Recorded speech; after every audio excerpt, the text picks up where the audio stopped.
एक दिन की बात है, महात्मा बुद्ध अपने शिष्यों के साथ कुटिया में बैठे थे और ज्ञान चर्चा का विषय आरंभ था। शिष्यों के आग्रह पर उन्होंने एक कहानी आरंभ की। समीर नाम का एक जल्लाद मगध राजमहल के पीछे बने कस्बे में रहता था। वो मगध साम्राज्य का प्रमुख जल्लाद था। उसका सारा जीवन दोषियों को फांसी देने में बीत गया। अब वो लगभग 60 वर्ष की आयु का हो गया था। समीर अब राजकीय सेवा से मुक्त हो चुका था और अपना अंतिम जीवन वह अपने घर में व्यतीत करता था।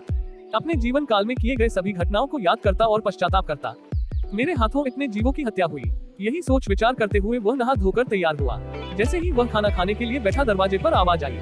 समीर बाहर निकल कर देखता है तो एक भिक्षुक उनके द्वार पर खड़ा है, जो जान पड़ता है काफी दिनों की तपस्या के बाद उठा है और भूख से व्याकुल है। समीर तत्काल अपना वह भोजन जो स्वयं के लिए था वह भिक्षुक को समर्पित कर दिया। भिक्षुक की भूख शांत हो गई, भिक्षुक प्रसन्न हुए। भोजन के पश्चात भिक्षुक और समीर दोनों बैठे हुए थे। तभी समीर ने अपने जीवन में किए गए कार्यों को भिक्षुक के सामने प्रकट किया। समीर ने बताया, वह राजकीय सेवा के दौरान अनेकों कैदियों अथवा अपराधियों को मृत्युदंड दिया, जिसके कारण मुझे अपने पर अपराध बोध होता है और ग्लानि के भाव में सदैव ग्रस्त रहता हूँ। भिक्षुक बड़े ही शांतचित भाव से समीर की बातों को सुन रहे थे और रह रहकर मुस्कुरा रहे थे। समीर ने अपने जीवन के प्रत्येक घटनाओं को भिक्षुक के सामने रख दिया। समीर की सभी बातें समाप्त होने के बाद भिक्षुक ने उसे दोनों हाथों से उठाया और हृदय लगा लिया।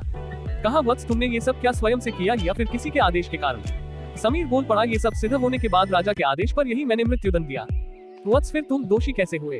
तुमने तो अपने स्वामी के आदेशों का पालन किया है। ऐसा कहते हुए भिक्षुक ने समीर को धर्म के उपदेशों को सुनाया। उपदेश पूर्ण कर भिक्षुक वापस लौट गए। समीर जैसे ही भिक्षुक को विदा कर वापस आता है, उसकी मृत्यु हो जाती है, जिसके उपरांत उसे मोक्ष की प्राप्ति होती है। कहानी अंत कर महात्मा बुद्ध शांत हुए।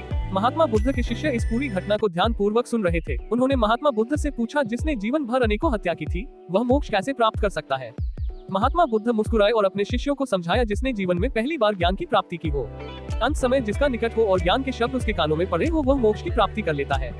महात्मा बुद्ध ने बताया, हजारों हजार शब्दों के उपदेश व्यर्थ हैं, जब तक व्यक्ति का मन शांत ना हो। मन शांत होने पर एक शब्द से भी ज्ञान प्राप्त हो सकता है। ज्ञान से ही मोक्ष की प्राप्ति संभव है।